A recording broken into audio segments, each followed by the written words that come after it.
Good evening, everybody. I welcome everyone to the 6th seminar of the Digital Classicist seminar of Berlin tonight, the last one in this year before Christmas. I'm happy to see you here, and especially our guests from Cologne, to present a project which is called Hellespont Project, which has been conducted by the German Archaeological Institute and the Perseus Digital Library. I'm very happy to have 3 members of the project team here tonight to give us some insights about the project. Agnes, Thomas, Karen Schwane and Alexander Recht, and they are somehow negotiating the parts who's going to tell what aspect of the talk. Yes, as usual we have the talk being recorded, and then we have this formal, so to say, discussion afterwards, which is going to be recorded as well. And after that, we can continue the discussion with some nibbles and some wine without being recorded. So, just as you feel, you can decide which questions to keep for the official part and for the other part as well. Yes, so I wish you a nice evening and give the words to you. Thanks very much for coming. Thank you, Felix, for the introduction, and thank you all for coming. I'm very happy to be again in Berlin to present the more or less final results of the Hellespont project, together with my both colleagues Karen and Alex. The Hellespont project has been ongoing for 3 years, since October 2010, being funded by the Deutsche Forschungsgemeinschaft and the National Endowment for the Humanities, a bilateral project between the database Arachne and the Perseus Digital Library. We have different parts in the Hellespont project. First of all, I have to say that it is a case study on one part of the ancient text of the ancient author Thucydides from the 5th century BC. It is the chapters in the first book 89 to 118, so 30 chapters of the first book, the so-called Pentekontaetia, describing the period between 480 and 430 BC. And on this part of the text we did some annotating work.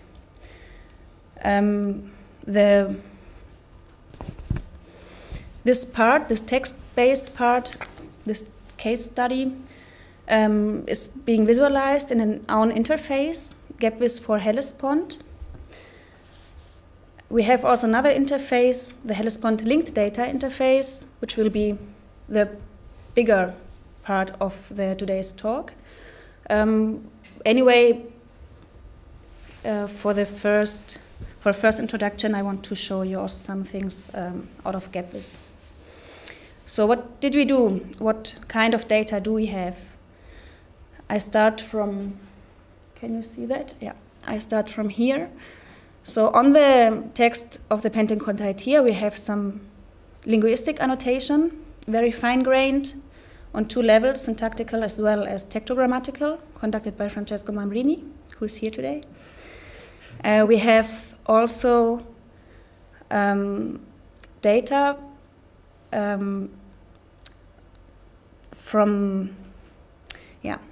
that are related to the text, because they include important or relevant articles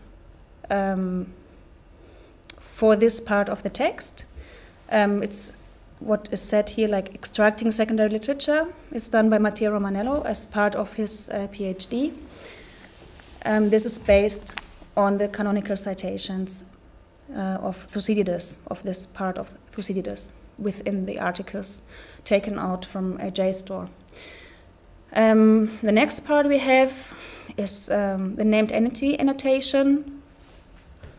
So we have ancient places and historical persons mentioned by Thucydides, and we annotated them. It's my part of the work, following the standard of the textual, no, the standard of the text encoding initiative. And we have also a second part. These are the events that are described by the ancient author in these chapters. They are on two levels, both. One part is taken from the secondary literature, and the other is following linguistic criteria. The second part of the project, on the right side, has again the Thucydides events and has again the secondary literature extracted from JSTOR. And it has furthermore, completely independently from the case study on Thucydides, the integration of two archaeological databases. One is the Arachne database, based in Cologne, but also official database of the German Archaeological Institute here in Berlin. And the second is the Art and Archaeology artifact browser of the Perseus database. Okay, maybe I go just on. So, now to give you a short overview about GAPVIS. We have the Pentekontaetia, as I told you, the linguistic annotation. We have the named entity annotation, the event annotation, and the secondary literature. And they are all combined in GAPVIS. GAPVIS itself is, again, based on the original GAPVIS project, the Google Ancient Places visualization. We took the code and we added features we needed for the data we created that are not available in the first version of GAPVIS we found. GAPVIS itself, the original one, I would say, is integrating different texts from the ancient evidence and has also named entity annotation combined with visualization on a map, namely on the text of the ancient author Herodotus. This is connected with the Hestia project, and Alten Barker is tonight here. So what did we do? I hope you can, I'm not sure if you can see now anything. It's a bit of pity. So we have the book summary. It's the same as in the other GAPVIS interface, where we list here on the right side, now you have to believe me, the named entities, both the places and the persons. We have 4 categories following TI elements are used for the annotation, with links directly to Arachne, to entries to the entities in Arachne corresponding. So the 4 categories are, the red ones are the persons, and the blue ones are organizations or groups, organizations in TI, like the Athenians or the Spartanians, the Lacedaemonians, to say. So they are related to the place they are. There are no Athenians without Athens, so they have again an URI to the entity in Arachne of Athens. The next category is the grey one.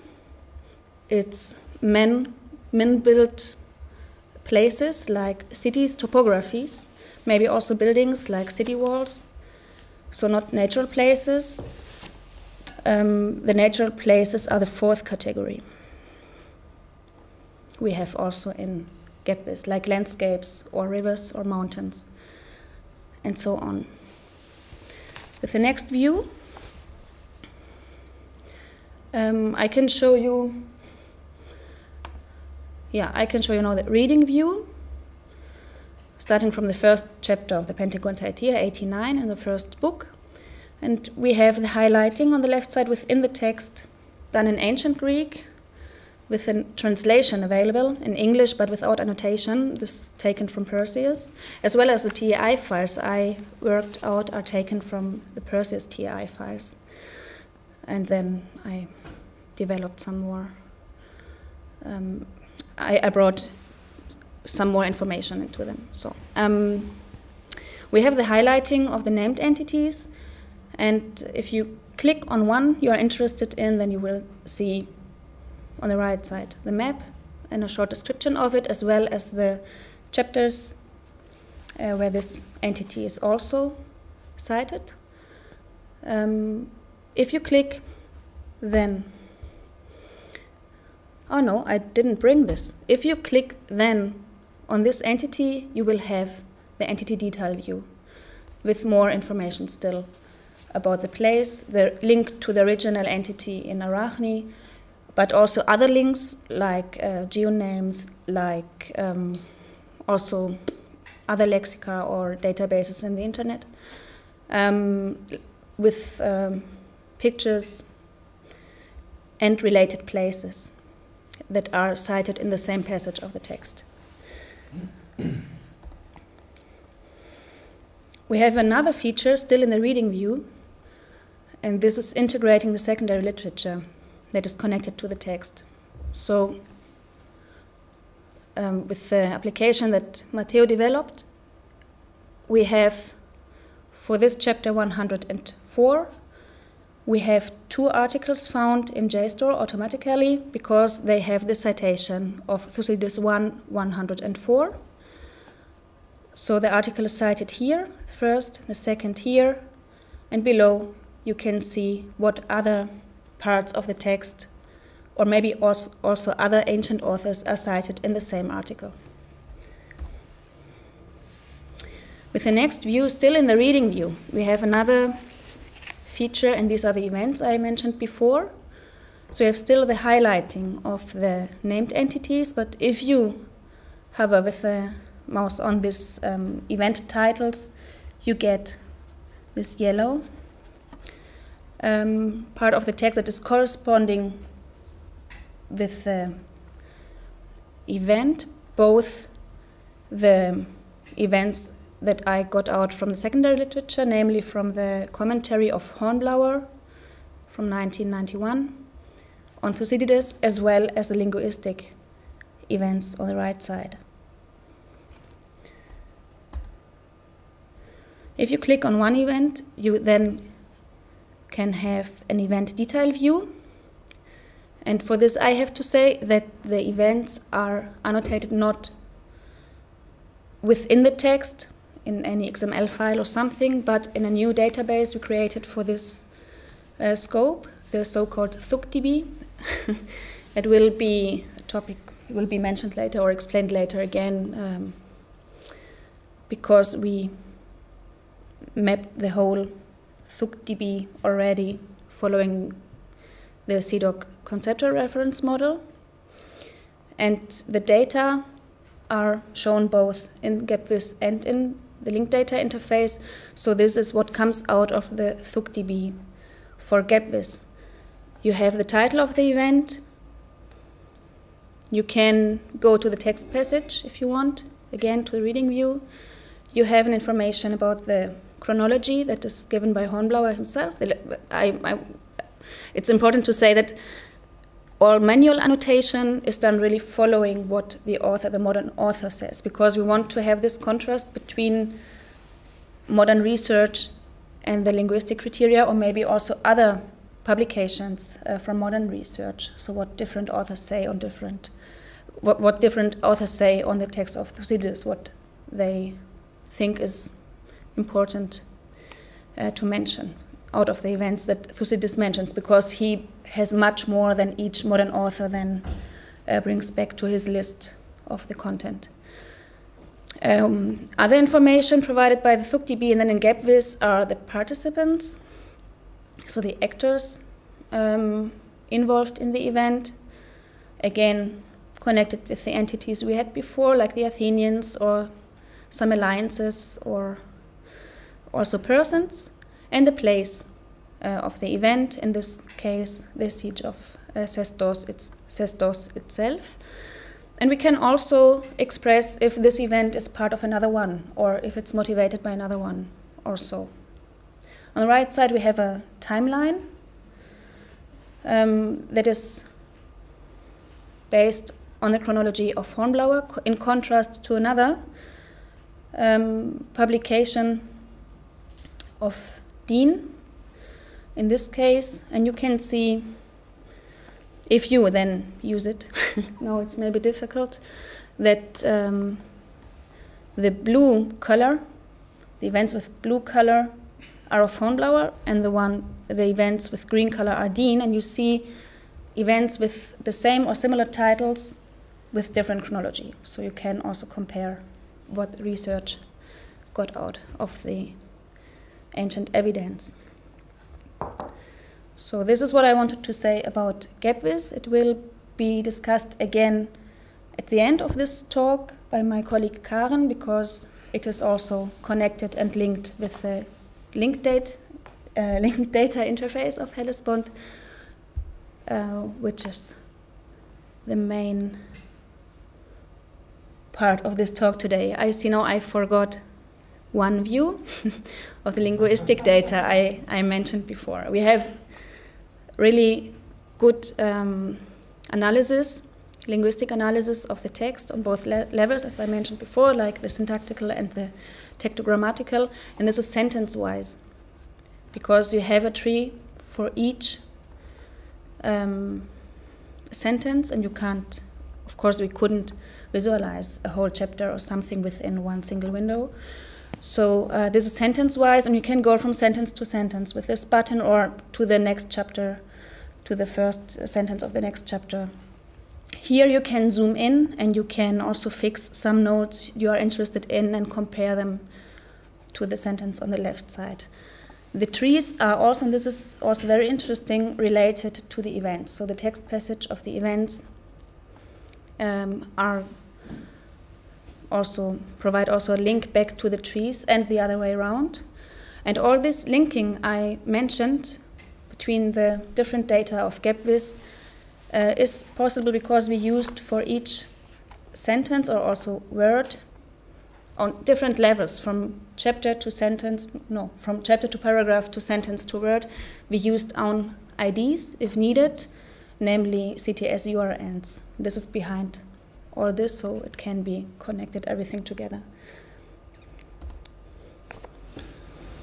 Yes, so as we heard at the first slide, it was one way to integrate some of the resources into the Hellespont linked data is CIDOC CRM.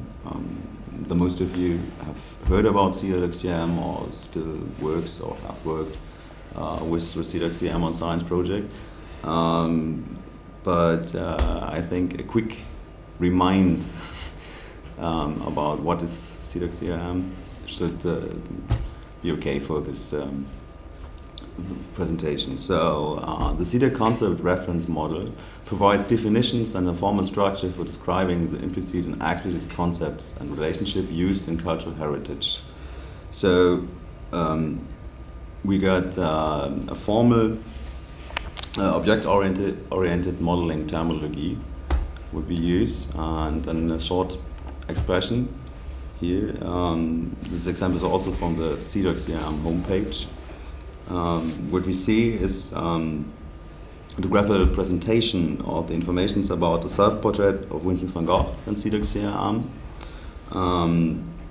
We see how good CIDOC CRM can modeling data and provide the information.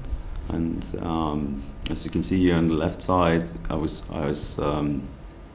written down the XML for the short part about the artist Vincent van Gogh and his death and his birth date. So this was only a quick reminder about what is CIDOC CRM and what can we do, and to show you what we have done first was the Arachne CIDOC mapping for our database from Cologne. Arachne CIDOC mapping was based on different categories, which are displayed the Arachne MySQL database structure. So it is directly the categories from the archaeological objects we can see at the database. If you can see on the left side, there's a little bit older show about what categories we are mapped. So like buildings, places, topographies, objects, and here on the right side you see there's also a picture from the back end what subcategories we have mapped, and also what subcategories we have what was not necessary for the mapping, like technical things like last modified or so. The CIDOC mapping is on the stand of CIDOC CRM version 5.1. I think it's the last one, yeah. It was the last one from May this year, 2013. And here's one of the categories we displayed in the file. It's category persons. And if you remember the example from Van Gogh and how good the information can be mapped with CIDOC CRM, here you can see the problem if you're doing a mapping for a whole database, or better say for a category of this, because the problems we had was not that the classes and properties not even not always show, or not always so proper rights for it. For example, if you say we are on a persons mapping, we get problems if you can map names, but you get the first thing you got problems is with names and sure names, or with sex, or with nationality. There is no proper classes for direct mapping this, but this is a problem that can be solved. In this part, we can see here is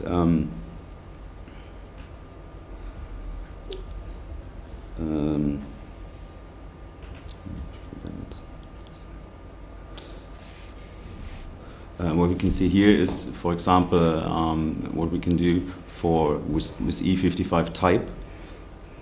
So it's important for the RDF output afterwards. So if you use more than one type, you can also display the categories and display the information. It's not the proper way to display it, or let me say the way where informations are best mapped, but it's a way how it can be done. So here's an example from the XML from a real archaeological object. Here we can see that the classes can fit and fits for archaeological objects. Like we can see here on first time, for example, conditions or white.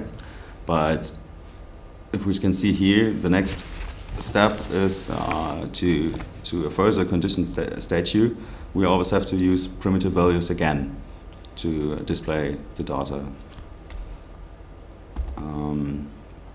So this whole mapping has been going on for 4 years now, and work is still and some of the categories are still in progress. We have many revisions, many people are involved, like you see in the names. Some of them are sitting like here. And we are still have work to do, but we're in a good way. And we have done a lot of work for this till now. So for the other resource and for the combination of Arachne and Perseus, we get out of this some problems. We got the different data structure from these two databases, the different categories for similar things. In German it's Gattungen, or categories. So if we take a quick look at the structure out of both the Persian Art and Archaeological Artificial Browser, you can see 6 main categories like building, coins, sculptures, sites and vases on one side. And there are so much more, for example, in Arachne, like you see on the second screen down here, they have like here for the Perseus Art and Archaeological Browser, and here for Arachne for buildings, that were very different subcategories. So we get a database, we get a data structure that is different, but describes often the same, or describes the same objects. So, as I said, different structure for detailed informations. CIDOC often provides multiple possibilities for modeling. That means that there are always more than one way to map a category. And so, after lots of intense discussion, lots of Skype meetings, the cooperation for the interoperability of the different parts of the product is still in work, but at the end, so see,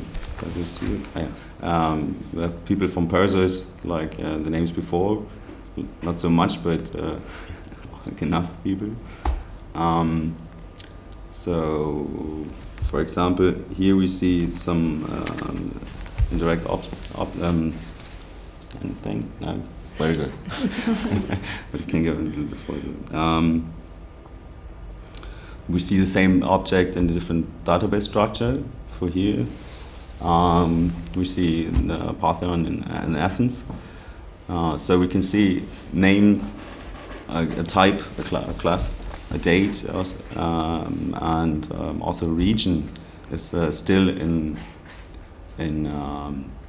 the Perseus database, and also like here in the Arachne database, but most of the subcategories or things like measurement are completely different in completely different categories. So here are some problems, but with as you've seen before, the persons category, there are ways to map these things, and ways to get these problems done. So the third part is from CIDOC is here the Thucydides, as Agnes told you. So the database for input of Hellespont events data. It's like from the text of Thucydides. Follows the criteria of the linguistic analysis as well as events extracted from secondary literature, as we've seen before by Gapus. It's from Hornblower, based on Hornblower and Dean. Event models based on Arachne and Perseus CIDOC mapping. So we have no further problems well, there's no further mapping necessary. Possibly to directly export all events of CIDOC and CRM REF XML files. So here in see anything? Yeah. So we see that the events are connected with places, actors. Let me see. Let's zoom in a little bit. Yeah. So you see with places directly from Arachne IDs, actors, from other events, and also from other linguistic objects.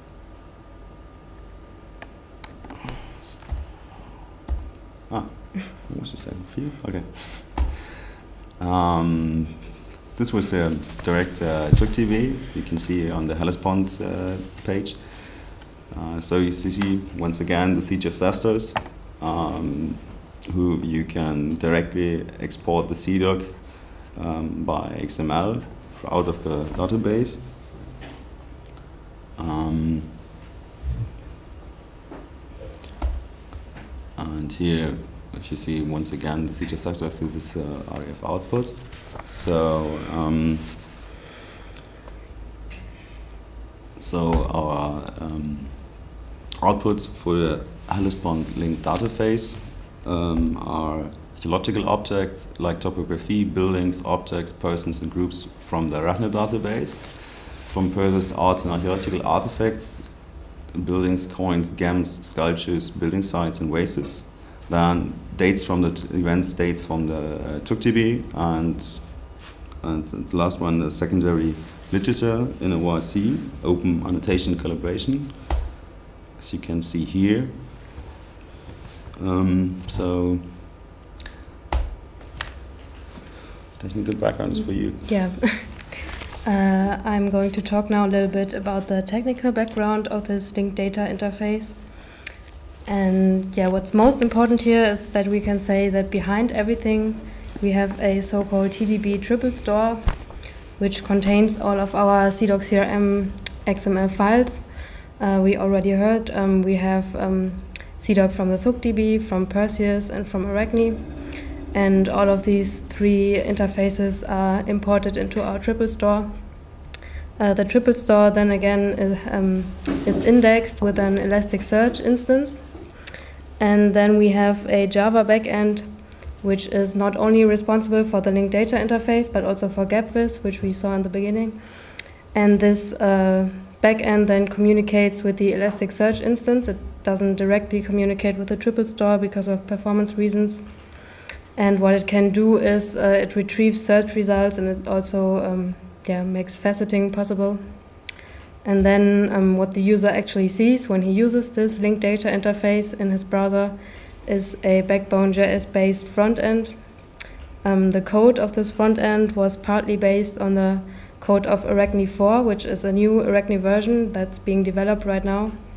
Because of limited time of the project, we always try to reuse code whenever it's possible. And it also has a similar look, which is nice. The Backbone.js front end communicates with the Java backend via JSON files. And yeah, you can see in this image what this looks like.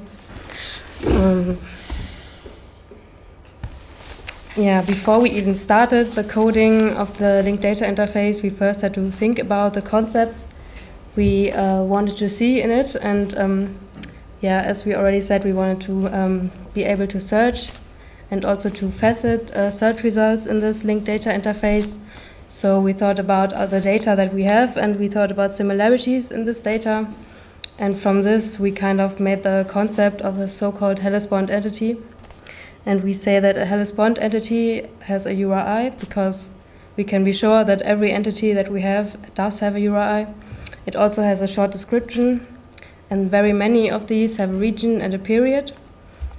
And also very many, but not all, have an image. So these are kind of the central properties we want to show in the interface.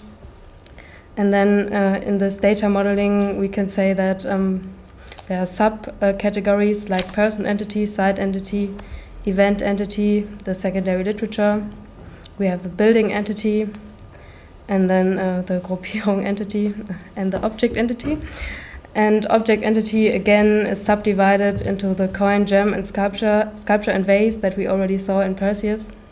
This is kind of the structure we thought of to use in the interface, and also to use as a basis of our faceting, which is, it's not really visible very good, but it's to see in the image, is one prototype of faceting that we wanted to use. So, for example, when you make a search request to our linked data interface, you are presented with a number of results, and then you can see certain facets. And first up you can see, for example, region and category, of course, that makes sense, and period. And we also have material here. Material actually only makes sense for like physical objects, but this is still work in progress. We're trying to find out what kind of facets are useful. And as an example, if you want to use the category facet, you can choose to only have objects, and objects in this case means like movable physical objects. This is the value of this facet. And when you have chosen this one, you are presented with new facets, which are then useful for this kind of result you will have. For example, you can then choose an object type, as I already said, the coins, the gems, the sculptures, or the vases. And then again, you get new facets, which are again useful, and so on. And to make this a little bit more clear, maybe we have a few screenshots what a search request and the faceting in our interface would look like. Yeah, this is when you first start up, and actually this is like a search for everything. So you really get everything we have right now, and this is our development version of the linked data interface. It's not yet online, but we are working on it right now. And you can see we have 12,593 results, which is a little bit much. And we, of course, want to have fewer results, so we have to facet them. On the left side, we can see all the facets. And you can also see it's not quite accurate as it was in the picture, but as I said, we're still working on it and seeing what makes sense at every step. So what I did now in this search result is I chose the dating facet, Datierung in German. And these are values that are possible datings in this search result. It's all in English right now. If you choose Roman, you get this search result, and you can see then that we only have 76 results left, which is a little bit better than the 12,000 before. And you can also see here now that we have fewer facets left because not many facets are useful right now.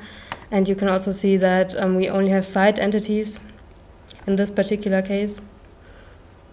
Yeah, and then also to show the detail view of every entity, I chose Ephesus here. We have this, every entity has its own page in our linked data interface, and you can see there's a picture. And this particular entity is from Perseus, so there's also a link back to the original interface from Perseus. And in the future, you will also get more information, because right now it's kind of empty, but yeah, work in progress, as I said. There's also a second example. This is not a search for everything, but actually a search for like a string, and in this case it's JSTORs. And I think this search result is kind of good because it shows the different kind of entities we have in the interface.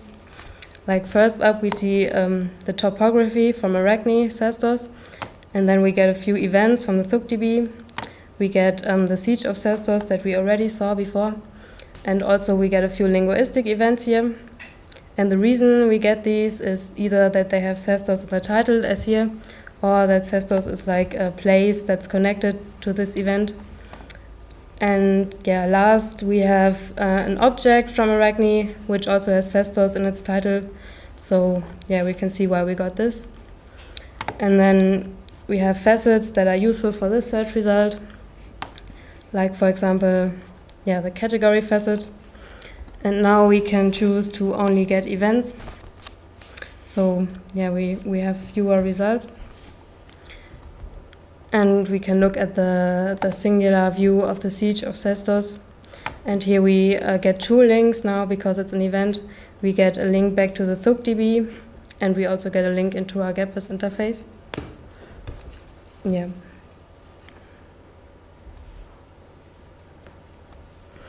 What I'm going to talk about now is a little bit technical background and concepts of all of our interfaces, like GapVis and linked data interface share. And what's the most important thing here is that we always try to use a combination of standards for the possibility of future reuse of all of our data and interfaces, meaning, for example, for a follow-up project, but also basically for everybody who is interested to reuse any of our data to make this possible. As we already heard, we use TEI, we use the CIDOC CRM as RDF. We also use the OAC, which Alex mentioned, the Open Annotations Collaboration, also as RDF. And we use CTS URNs, Agnes shortly mentioned it. And because we didn't really elaborate what is a CTS URN, I'm going to do this shortly now. CTS URN stands for Canonical Text Services Uniform Resource Name. And what it basically means is the CTS URN tries to give persistent identifiers for text and text passages, persistent and unique to say. And we have an example here. This particular example is a certain passage in the first section of the 110th chapter of the first book of the Peloponnesian War of Thucydides.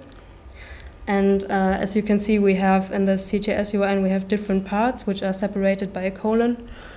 And the first part is the URN namespace, and in case of a CTS URN, this is always CTS, is the namespace. And then the second part is the CTS namespace, which in this case is Greek lit, which of course stands for Greek literature, and Thucydides falls under this namespace. Then we have a little bit longer part here. It's the work identifier, and in this case it's made up of the text group, of the work, and of the edition. For example, the edition of the text we used is the one in Perseus that's called Perseus GRC1. It's an edition from 1942, I think, which is available in Perseus. And then, you get, after this, the rest that follows is optional. This you have to have in a CTS URN. And now we get into the text itself. In this part, the passage reference, the 1 stands for the book, the first book, the 110th chapter, and then here the first section of this chapter. And then after the hashtag, we have sub-references, meaning this is actually the word level of the section itself. And in brackets, you always have the index of the word, and this means in this case the first occurrence of this word and the first occurrence of this word. And what this now concretely means is what you can see in this picture down here. This whole CTS URN identifies what's yellow in the picture, this text string right here. In the Hellespont project, we use these CTS URNs to link our events and our secondary literature to the text passages that they belong to. So it's a way to kind of link our object data to the textual data. And it's one of the standards we use. So what I also have here is open access, which is true for the JSTOR papers we have, for the Thucydides text itself, also for our own TI version of the text with the named entity annotation. All of this is open access and available for download. Open source is what we also try to use, at least in the case of GapVis here, because it was already open source. It was set from the Google Ancient Places project. And you can find the source code in this GitHub repository if you want to. The Java backend is one that's shared between our two interfaces, as I already said. And we have reused Arachne code. We have a similar CSS, and both use Backbone.js framework. And then as a concept, I also have linked data. I put it in quotes here, and I will later try to explain why it's in quotes. It's of course called Hellespont linked data interface, but I will later elaborate if it's really linked data or not. But you can definitely say linked data as in there are many links between our interfaces, which is what's visible in this image here. So at the top we have our linked data interface, and here we have GapVis. And what's important is there are two main ways these interfaces are connected with each other. One is through the named entities from Arachne, because as we said in the TI text in the GapVis interface, Agnes annotated them with named entities from Arachne, like Athens in this case here. And the named entities from Arachne are of course also in the linked data interface. in this case Sparta here. And the other way these two are linked is through the events, which are also visible in both interfaces. Yeah, you have a detailed view for events in our GapVis interface, and because of the CIDOC CRM of the events, all of them are also in the linked data interface. And then, of course, yeah, data from Perseus is also here, so there's a link back to Perseus, and to the ThucDB, of course. Then GapVis is very much interlinked as well to Perseus, of course, and also it's linked to Perseus based on the text, as you can see here, meaning that at every part of the text, based on the CGS URN, again, you have a link back to Perseus, to the Thucydides text in Perseus. Yeah, Arachne, of course, is linked, and Arachne also links to Perseus again, as like bibliographic references for certain objects. We have links to Perseus. And the IDI gazetteer is also very much interlinked and mentioned in the other interfaces. For example, in GapVis, you can see here, there's always the possibility to look at the connected place in the gazetteer. And in Arachne, of course, there are links to the gazetteer as well. And yeah, on top of this, we also have links to other interfaces, like, for example, the Xenon, which is the OPAC of the German Archaeological Institute, GeoNames, and the Pleiades gazetteer, and so on. It's a long list, and yeah, we try to do it very much interlinked as much as possible. No.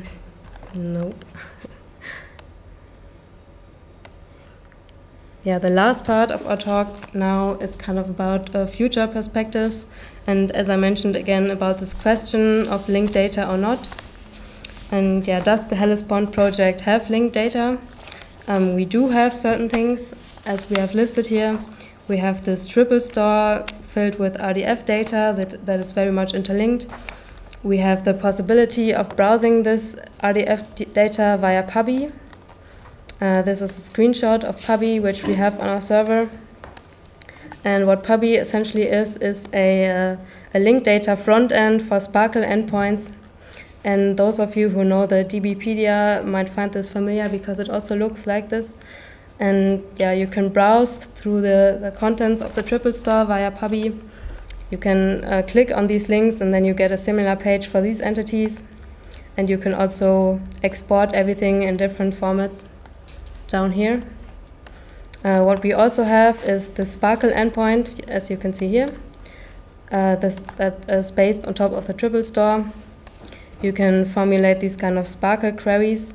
Sparkle is like an SQL-like query languages for RDF triples. And what I try to do here is I say select all the entities that have the type E7 activity, that's a CRM class, and that also have an appellation. And then, yeah, I can click on get results and I get a list like this from the triple store of all the data that matches my query. So these are two things we have on top of everything else. And now if we ask the question of linked data again, I have here 4 rules that were formulated by Tim Berners-Lee, also known as the inventor of the World Wide Web. And he says you have to use URIs as names for things. This is something that we definitely do. And we also use HTTP URIs, so we can say that rule 1 and 2 we definitely fulfill. The problem is a little bit with the rule number 3 here, where it says when somebody looks up a URI, provide useful information using the standards RDF and Sparkle. So we do have RDF and Sparkle, but the problem is that when you look up a URI, for example, from Arachne or from Perseus, you don't get to this RDF data. These URIs are resolved to like a human readable HTML page and not the RDF data itself. So our RDF triples and the URIs are kind of separate right now. They're not together. And this is a problem that we have, and that is also the reason why we can't say we are completely linked data. Yeah, rule number 4 again is something we will fulfill because we definitely include links to other URIs so that the users can discover lots of more things. But yeah, as I said, the problem is with the separateness of the RDF and the URIs. And what we say is kind of like a thing for the future, maybe for a follow-up project of Hellespont. And it's also a little bit the responsibility of interfaces like Arachne themselves to provide linked data along with their URIs. And I think this is also something that's definitely planned for the future, and we will have to see when we can get there to be able to say that we really offer linked data in the Hellespont project. Yeah. Yeah, no. So, yeah, thank you. Thank you.